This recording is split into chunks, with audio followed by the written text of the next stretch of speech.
Coming to you from beautiful Flagstaff, Arizona, this is the Drinking Horn Meadcast. Join us as we take a deeper dive into mead and mead culture.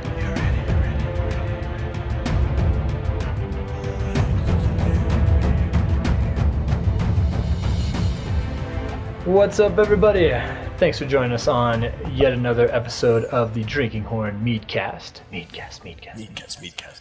There we go. Oh, you guys just heard a little voice there. Actually, not a little voice. Pretty big, deep sounding voice. We've got a guest once again. He's been with us before, actually in an episode, just the last episode 5, but this is episode 6, and we are going to be talking with our resident Viking, Hallbjorn, about something kind of interesting, some topic that you might not think of, but if you saw the title, then you know what you're in for. We're in for some Viking hygiene talk, and so I'm actually really interested to know about this. I know nothing about Viking hygiene, and so Hallbjorn, welcome once again to the Meadcast. Oh, definitely. It's always a pleasure to be on here. Sweet. Well, that's good to hear. Not sure all guests are going to agree with that, but glad you feel that way. Yeah, we'll see. Yeah, so the topic of Viking hygiene. Well, what better thing to bring up during this the COVID-19 crisis is, maybe we can learn a thing or two or unlearn a thing or two from the Vikings, because despite the media and a lot of people talking about them being just very dirty barbarians, they're actually quite clean. Yeah, perfectly answered. You jumped in there before I even asked the question. I was going to ask where that idea came from, but yeah, this COVID-19 coronavirus pandemic is something where we are probably, at least most of us, are the cleanest we've ever been out. Although I don't know, some people in quarantine probably aren't taking as many showers as they used to. Sure. But when I think Vikings, and I kind of wrote this down a little bit, but I think about when I think about a picture of a Viking, I do think of usually like dirt on their face and like mangled and like big gruffy, so therefore probably sweaty for some reason. Yeah, you think about these big kind of physical presence warrior types, and you don't think of their cleanliness, but you're here to tell us something a little different. Yeah, well, so definitely there's a couple reasons why they are depicted as very, barbaric and very pelt-wearing and grubby. The main reason is because, well, the Vikings have always been, demonized more or less by the monks who had a much more efficient writing system. So they were the ones writing the history. So of course, sometimes they come out as just as barbaric as possible. Oh. But then archaeology kind of tends to disagree with that assessment, as well as some other actual historical accounts from both the Anglo-Saxons, and there's some descriptions as well from a few Arab writers and diplomats that visited some parts of Scandinavia and some parts of Russia, and they describe some of the washing habits, but to them it's very unclean, but they do still admit that it was cleaner than the rest of Europe. Well, that's interesting, talking about the ability of the more efficient and maybe knowledgeable people being able to write and dictate. If you don't like someone and you can, express it better than they can, then that's what's going to be passed on. Right. Oftentimes history is written by the victors, but when it's written by the victims, you can be damn sure that the victors are going to be demonized. Yeah, absolutely. That's wow, that's an interesting point. And so, what are kind of some of the biggest demonizing things as far as, and we can stick to kind of hygiene, but we can also talk a little bit more about it. But what are some of the more demonizing things that were said about the Vikings? Sure.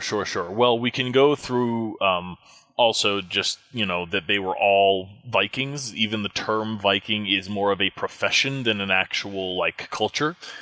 Some people will argue that it was kind of very similar to pirates in, 18th century Caribbean and such, where they technically weren't a nation, but they kind of had this different rule and such. But Vikings as a whole were not necessarily a culture; they were just an occupation. It would be very much like, I guess here in Arizona, one of the most common jobs is a contractor. That would be like if 1,000 years from now, all Arizonans in this area were known as the contractors. Okay, so there's a lot more to kind of dig into. Right. There were men and earls and chieftains who did go a Viking, but oftentimes that was mostly the result of if they didn't have a good trade down south, or if they didn't have, because most of the time they're going to try to trade with you before they try to go a Viking on you. Although that having been said, a lot of the settlement and trade was backed by a lot of this show of force and a lot of the pillaging and everything else. So there's even some people that suspect that the first Viking raid, Lindisfarne, was the result of another... was a result of a trade gone bad down south, and so they went more northernly and attacked the island of Lindisfarne. So, but most of them are going to trade with you. Most of them are farmers, and not everybody went a Viking. But of course, as it's written, since they were the kind of the occupiers, they were demonized a lot by the people who had a more sophisticated writing system. That's not to say that they didn't tell the truth sometimes. There's actually you want to be careful and keep your women close from when the Vikings are around, because there was an actual account from a monk here, and I'm trying to find it. It's about that for washing, like it's basically, long story short, the Vikings were too pretty, and they kept on stealing our women, and we've got to, and so we killed them. That's basically it. Is that it was that they, this monk accounts saying that yes, they are settling in our areas, and that they're but the what's so sinful about them is that they wash periodically. They wash every Saturday. How dare them? Right. Well, and that's the thing. This is, opposed to the Anglo-Saxons and the English and a lot of the other Europeans who are only washing or bathing on a monthly to yearly basis. There's even some belief within the Christian world that, washing yourself invites bad spirits. Really? Yep. There's some they say that that you have some washing that you could do. Like, of course, you get there used to be a Viking joke where you only get washed at baptism, but it was but yeah, no, they just, for some weird reason, there was either the superstition or they just didn't have the same sort of kind of resources or knowledge as the Vikings did. But the Vikings bathed every single week, once a week on Saturday, and actually even to this day, in Norwegian, in all the Scandinavian languages, Saturday is called Lorstag, which is a borrowing from Lagerdager, which means wash day, and that actually is in the language that is actually in the culture of the Scandinavians, and especially the medieval Scandinavians, the Vikings. That it was, once a week, it was Lorstag, it was the wash day. But they would also, it was accounted by Ibn Fadlan, one of those Arab diplomats I told you about, with the Kievan Rus, who are kind of a sect of Swedish Vikings who made it into Russia and basically started the nation of Russia as we know it. But he went up there as a diplomat when they were still doing the old gods and the washing and such, and he did describe them all using the same bowl to wash their faces every single day, and that was the only thing that was very unhygienic, obviously, to somebody from the Islamic world during that time, where they had to have running water poured on them, not only just for cleanliness reasons, but also for religious reasons as well. And so, of course, they're depicted as filthy by him, even though they are by a lot of standards less filthy and more clean than the rest of their Germanic and European cousins. Man, wow! Who'd have thought that there's so much that goes into the washing and the culture? We definitely don't think about that these days. We just we're so, well, at least in say our country and most of the world, we can keep ourselves clean, and we think of it as other ways. Although I'm kind of thinking of the term cleanliness is godliness, or cleanliness is close to godliness, or there's some kind of saying like that where maybe they started adapting that after they found out that cleanliness is a good thing. Right, very, very possibly that it could have been one of the first PSAs about washing your hands. It definitely could have been, especially since you have this little thing called the Black Plague that happened, a couple centuries after the Viking Age. So you had and that was even with the precursor to the Crusades and all these people traveling across what they thought was the globe at the time, and you had this pandemic that just kind of spread out. Even back then, but the Vikings kept washing themselves, so they didn't get hit too hard. Oh, okay. But by that point, the Viking Age had probably ended. So nothing like a Black Plague to cause you to start being a little cleaner.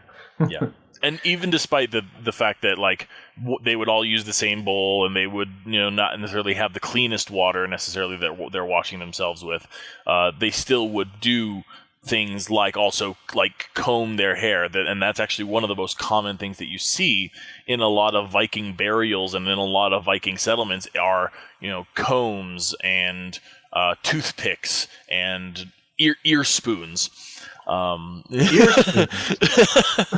Ear spoons. They actually, so they didn't have Q-tips or anything like Q-tips for cleaning your ears, even though technically you're not supposed to clean your ears with them anyway. Apparently, I have, but they had ear spoons, which were just literally little tiny spoons that were small enough to just go into your ear and scoop out the wax. They were very meticulous in their cleaning, and they would comb their beard and their hair and make sure that there were just no knots at all. They were very, very meticulous. It even got to the point where they were they would even bleach their hair as well. To get that blonde, look. Obviously a lot of them were already naturally blonde, but then some people took it a step further because, one, it keeps the lice out of it. Because it's like lye and these kind of chemicals and stuff like that to bleach. I think that maybe there's some origins or some people who say that they might have used urine as a bleach. We don't know necessarily as much about that. We know that the English used urine as a bleach for washing their clothes, but not so much for personal hygiene. Wow. So that's so much. I just want to kind of back up a little bit. You talked about the combs, and I did come across that they were found a lot. They were found in the graves, I think, in almost every Viking grave. So is that something they would put items that were important to them? Because I know the Egyptians did that a lot. So this was also something in the Viking or the Norse culture? Yeah, the Egyptians really didn't like the idea of being buried in the ground. They really wanted to have this huge, elaborate temple, basically, because they thought that you actually did come alive in your tomb if you were a pharaoh, and you would basically live out your eternity in there as a spirit. The other thing is the thing with the Vikings is that you would have more of that you're bringing this to Valhalla or to your afterlife with you, or you could even use it as payment. It's the same thing with the Greeks, where they would be given pennies on their eyes to pay the river, pay Chiron at the river Styx. So some people say that it could be used as payment or trade. You're basically going in their world, going on expedition to the afterlife, and so you must be prepared for the expedition. It was also another really great way just to hide loot. Think of it as a centuries-long savings account, basically, whereas as long as you and your grandchildren don't die, you'll be able to know where this gold is and where these weapons are, these things of great value. So exhuming a relative, a loved one back in the day could be kind of like going to the bank. I mean, that sounds terrible to put it that way, but yeah, somewhat. And it really depended too. Is that there were some that they really did believe that you were taking these things or the apparitions of these things with you to the grave. So most of the people being dug up, or most of the burial mounds being dug up, have been more that they were left alone than that they were sacred. that's not to say that nearby and also in the same marshes that you would find burial grounds, you also find just treasure mounds that they just put treasure in there, and then they either got killed or they forgot where it was, or they, and it just, left in the bog. And there's, they're still finding some of these treasure troves, today, even though they're getting smaller and smaller, obviously. But we've got a lot of large ones in England as well as in Scandinavia. Wow. Yeah. And would they? So you're saying they would make these kind of quote unquote treasure mounds? Were they made to look like graves so people wouldn't dig them up? No, not so much. Treasure mounds, they sink into the bog and they kind of have a mound shape and such, but they would want to make it as inconspicuous as possible. Okay. Whereas with burial mounds, they have had like the large stones in the shape of a ship, or they would even just bury a whole ship as well. And then in the later periods, they started doing the cremation of somebody on the ship on the water, and they would just sink in that water that later then would become a marsh. Yeah. So nice. And not to get too far off topic, but we're just talking about the hygiene of the Vikings and how they kind of went through their processes. They thought that that they would need those combs in the afterlife because its cleanliness is just as godliness, I guess, to them, even if you're already dead. Yeah. Hey, no, you gotta look good in the afterlife too. You don't know how many of them, ex-lovers you might see in the next life. So. Yep. Well, and some people have even some people have even like put it akin to them being like, if they're going to go into battle, they might as well look good for the gods whenever they die. Oh, okay. But it's just that they had different hygiene standards to the rest of Europe. They were very meticulous. They bathed way more often than their European counterparts and mainland counterparts and English counterparts. But of course, they definitely didn't bathe as much as we do today. And there's even now people talking about how like we do too much. Well, that's true. During this quarantine, I've kind of been like, I'm not going to see anybody today. Yeah. Why should I shower? Once a week. You know what? I'm not gross. I'm just being a kick-ass Viking. That's all. Yeah. And you at least they would at least wash their face and their hands and douse their hair every day at least just to get a general washing. So. Well, then I'm not even being a Viking right now. But you were about to say, and I agree with this. I think this is what you were about to say, is that some people believe that, we even wash too much now and, it's in detriment to sometimes our overall health. Sure, yeah. So. Yeah, I mean, I don't really know all the science behind it, but we live in a society where generally, when there isn't a quarantine and when there isn't a lot of other things, we have a lot of people have the ability to bathe every single day, which actually, that's what what Ibn Fadlan had, the Arab diplomat. That he came up and he came from somewhere in the Islamic world where people had more access to aqueducts and water and bathing, and it was more a part of their rituals as well and such. So yeah, isn't that could probably be transferred over to a lot of different things where your ideals and your culture and what you think is right might just be because of a resource access kind of thing. Exactly. We have so much water. Of course, we're going to bathe every day. Why wouldn't everyone else? But you might be in an area where you don't have access to the clean water all the time. So, it's kind of an interesting thing to think that geography plays a lot in belief systems. Mm-hmm. Right. I'm going to take a quick second while we talk here with Hallbjorn, our Viking, about some Viking hygiene stuff here during this pandemic. And speaking of pandemics, I'm going to open up a beer. I'm not drinking mead tonight, which is kind of crazy. Oh, no. I've drinking pretty Sacrilege. much... I know. I've drinking pretty much all of my mead and keep forgetting to grab some from the Meadery. So I need to get Evan to deliver. We do delivery. That probably is true. Not for too much longer. But anyway, during the pandemic, I have a Pan-American Stout from Wanderlust. So I'm going to open that up here. Are you drinking anything? I had a bottle of the Metheglin last night. It was pretty good. A whole bottle?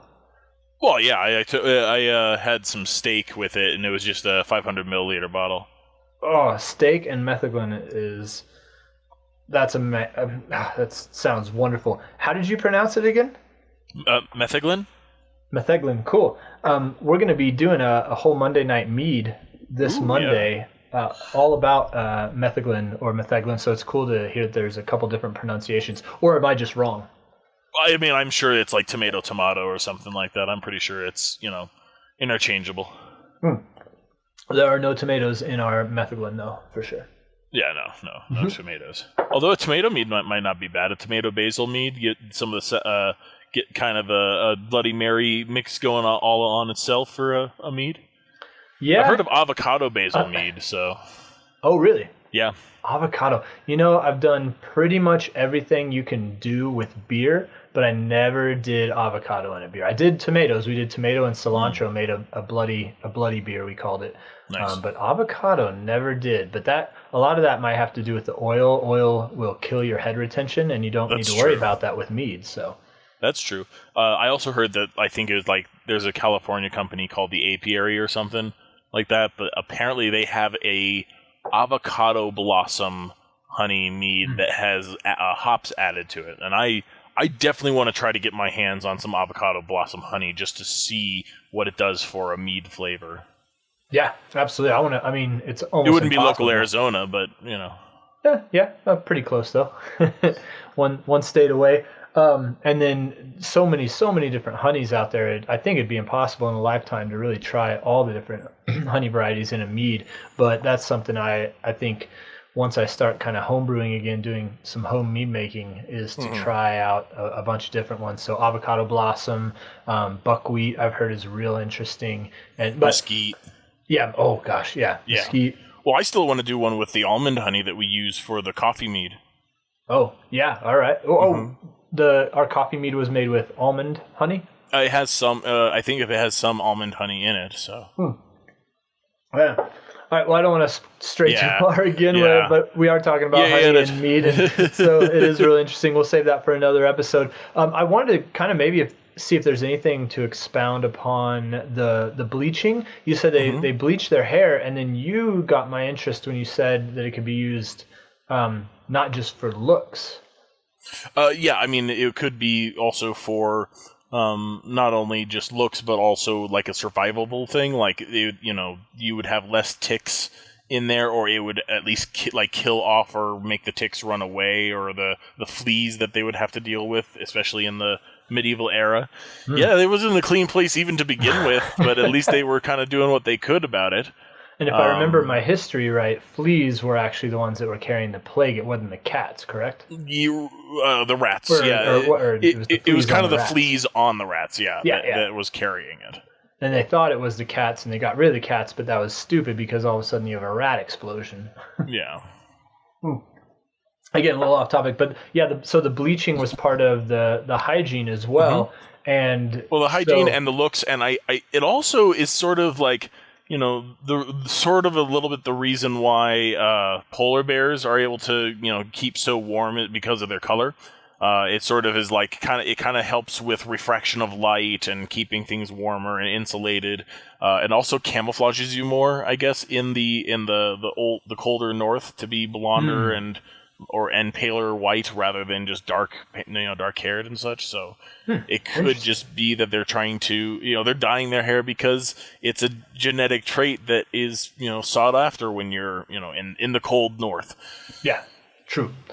Yeah, and so was that something that, maybe you don't know, is that something that would also be done by the women, or was this just mostly a... Oh, yes. You have a lot of different Viking hairstyles. Some of the stuff... Do a whole episode on that. It is very interesting, although there's some debate on whether or not a lot of the hairstyles that you see in like the movies and things like that, it's debatable on whether they had anything like that, because a lot of it is very fantasy dreadlock or exorbitant braids and such, and so there's some debate on what kind of hair they actually did have as either a warrior society or a trading society or whatever they're doing. For example, my haircut that I have is kind of the Ragnar Lothbrok look, but there's no evidence that they actually had anything kind of similar like that. But it's what we like to throw in there to show their, what they like to do with their hair, which is the big, huge braids and, being meticulous and being fancy and stealing all the Anglo-Saxon women. Heyo.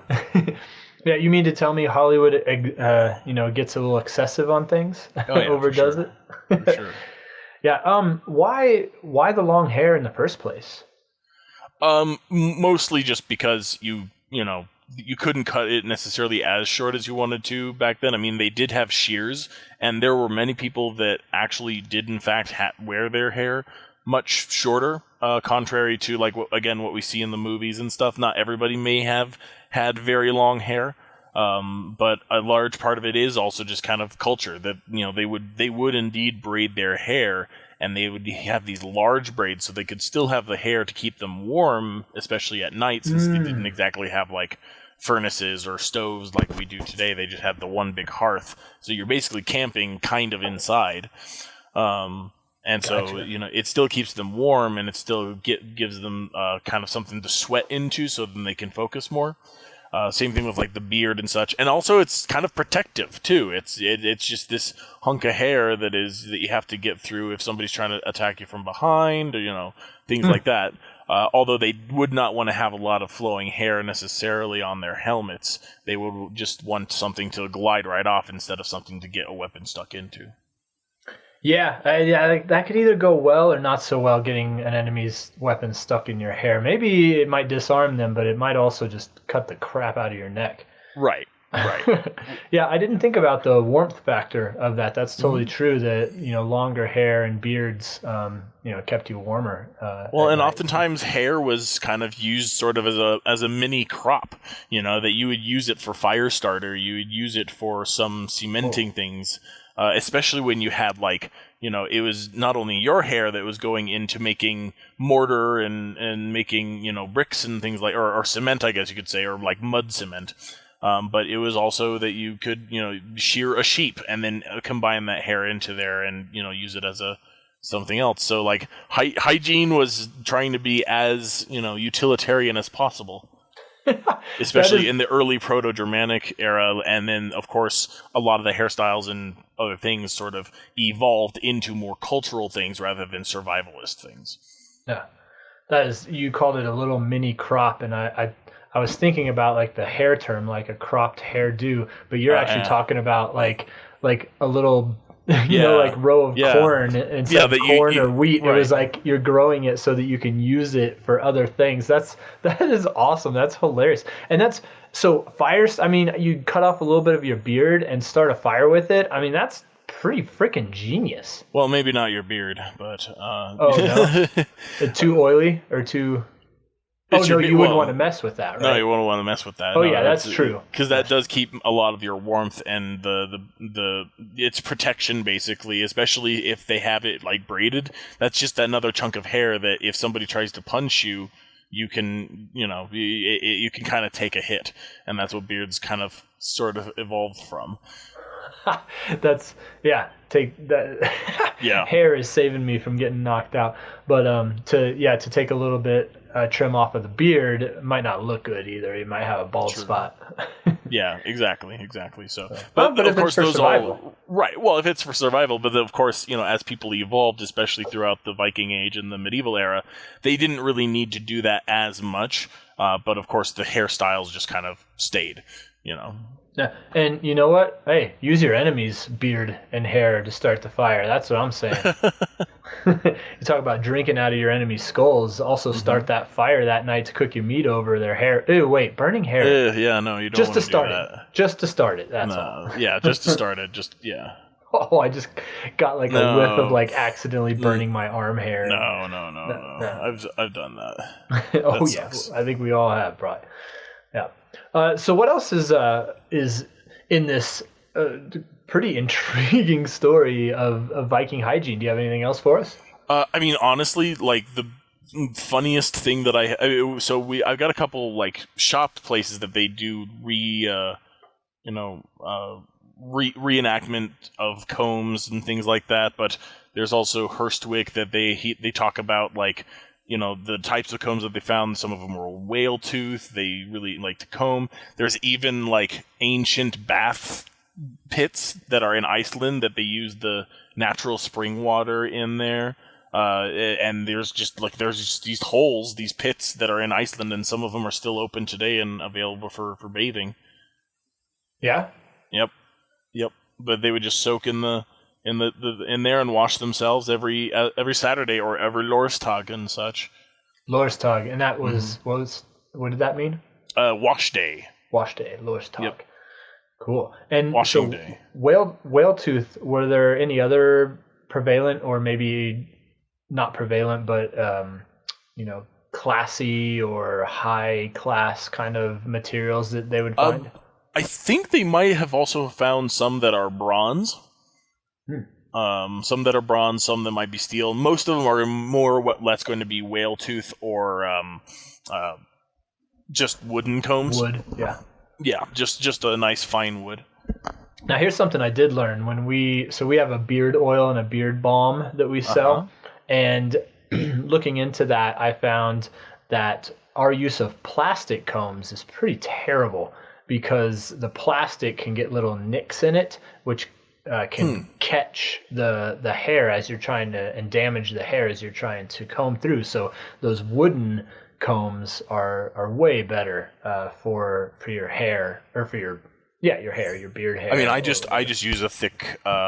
It's not real boar brush, but you could potentially make one with boar hair. Is just to get a brush, and that actually helps kind of form things a little bit better rather than like combs. Combs are really good for really de-knotting your beard, especially when you have a very long one and you're trying to keep it long.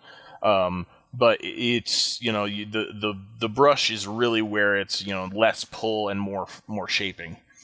So, okay, so maybe you use the comb to kind of like as that initial kind of get all the tangles out, and then you use the brush for the forming. Yep. Cool. Actually, I would even use the beard oil that we make. I would use the beard oil, just smother it as much as I can, and like just wipe it into my face, and then I comb that out for all the knots and stuff.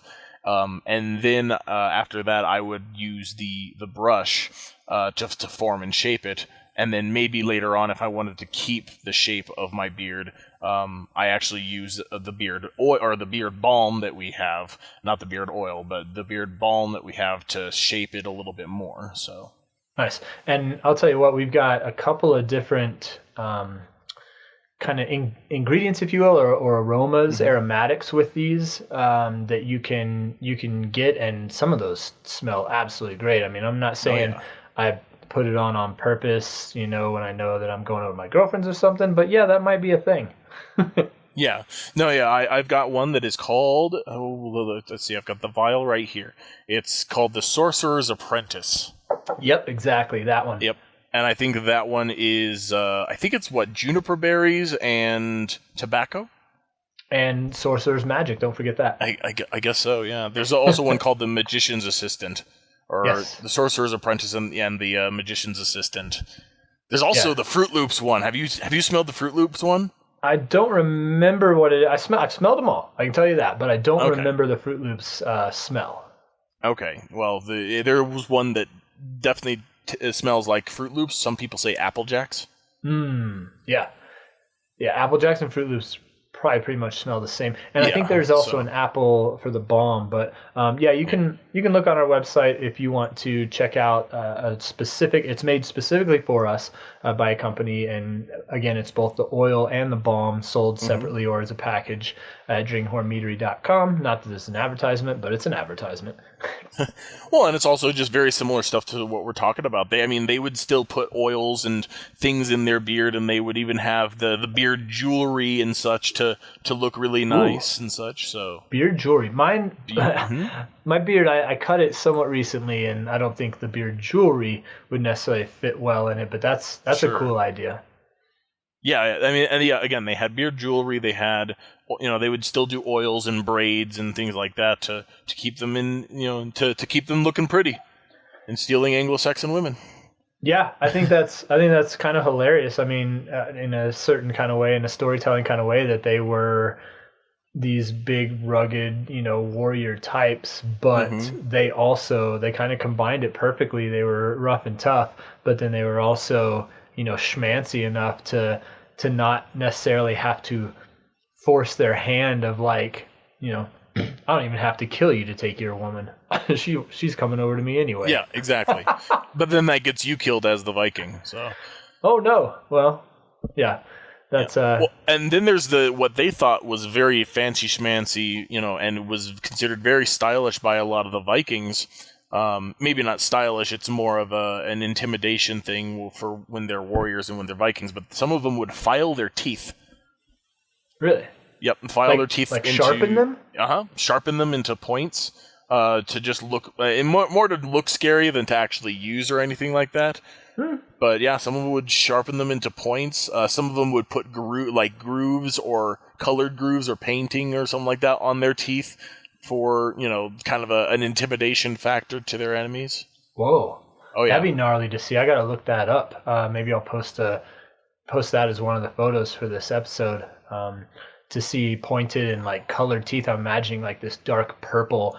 And like, wow, that's so. I kind of feel like I think about that with, say, like, sorcery and magicianry, like that kind of a fantasy realm kind of thing. But the actual Norsemen would do that. And I'll tell you what, if you have sharp teeth, those could come really in handy in certain situations. Possibly.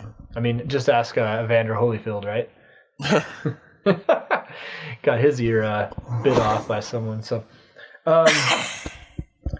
so the oils. I kind of want to see if maybe you know a little bit more about this or not. But do you know what the oils were from back then? Was it a specific type of oil? I really don't know. And I think that oils were used more throughout the Mediterranean and the Middle East and. South Europe and such. But that, considering that the Vikings, again, not being just pelt-wearing barbarians, but actually being sophisticated merchants, traded with people from the Silk Road. Gotcha. Traded with the Arabs, and there's some. Artifacts that are from China that were found in Oslo, and like vice versa, that they were from Norway, and there were rune stones or something like that in China, like very small rune stones. But that's probably more likely that they were traded with the Arab trading posts, and then put over to the Chinese and over to the Norwegians, rather than having direct trade. There's not a lot of evidence of that. Yeah. And you talk about, you keep calling them a couple times now, pelt wearing, blah, blah, blah. Was if they were fancy in their hygiene and their beards, did that also spill over into their clothing and what they wore? Of course, some of the same accounts by that same monk that saying that they're stealing all of our women. He actually also says that they wear very bright colors and wear very nice slender tunics and are very especially when they're obviously not in battle. If they're just settlers, if they're just farmers, they're not going to be in Viking garb all the time. They're not going to be in armor the full time. And so a lot of the clothing that we see are these very long, elegant shirts, very similar to what you would even see today in India. The tunic or the long shirt is one of the oldest forms of clothing that we have, that anybody can ever think of, really. So just the long shirt. Right on. So it did spill over into clothing.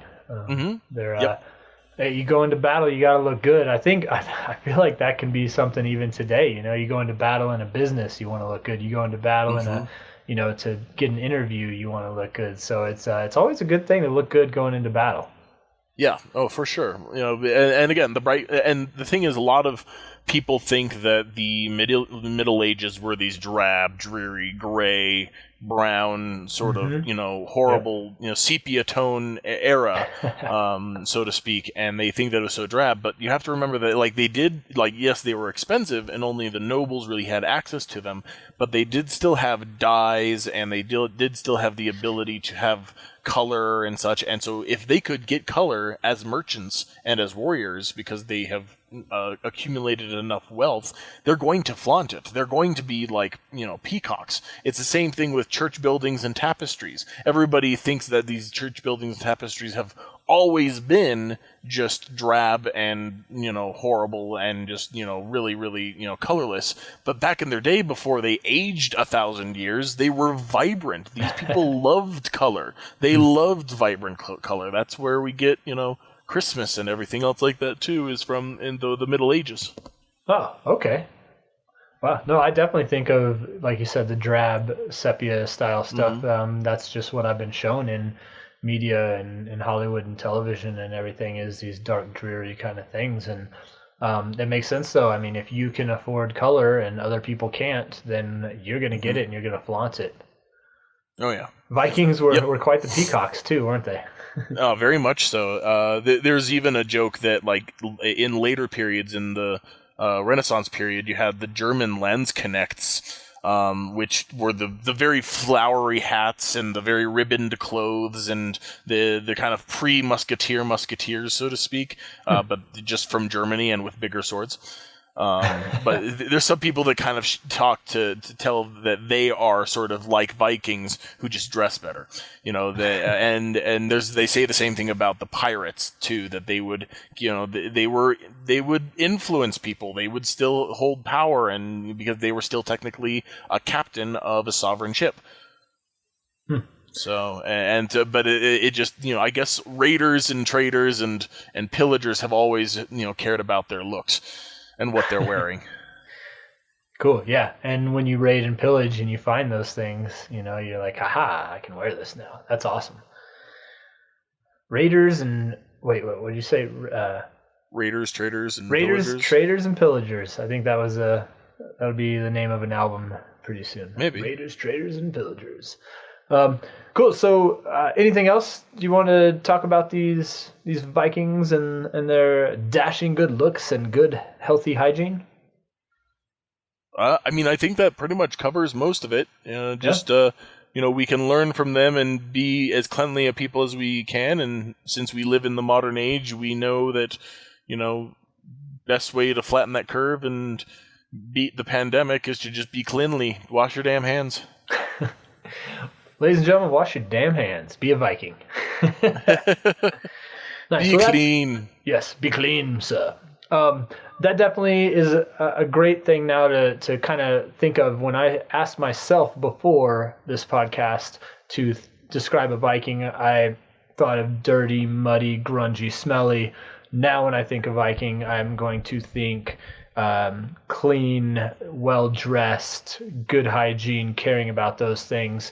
And that's pretty awesome to know that there's that out there, that there's still those stories that we need to learn about if we really want to understand this Norse culture that we, as mead lovers and mead makers and such, hold so dearly. Oh yeah, for sure. And if you want to kind of see a little bit of an example of Viking clothing, hopefully we'll be having the Mead Hall available for curbside pickup here in the next couple weeks, I guess, or something like that. And then we can, you can come by and see the tunics that I wear. Some of them are really nice. Some of them are very much more like the peasant tunic. So hopefully you catch a Hallbjorn in his non-peasant day, but right in my very elegant long shirt. Yeah, the Mead Hall coming to downtown Flagstaff very soon. In fact, most people who are going to listen to this, it will already be open and ready to go, and it is going to be quite the experience, including some very clean, very well-dressed Vikings slinging the mead to you. All right. Cool. Well, thank you so much, Hallbjorn, for jumping back on. You've taught us about some of the mythology in the previous episode about Otteror, and now you've told us about Viking cleanliness in the times of a pandemic. I'm excited about future episodes. You can just learn us up real good about all this kick-ass Viking shit that we're going to continue to talk about. So thanks again for coming on. Really enjoyed this one. Yeah, definitely, of course. Thank you for having me. Sweet. Well, skull, buddy. See you soon. Skull. See ya.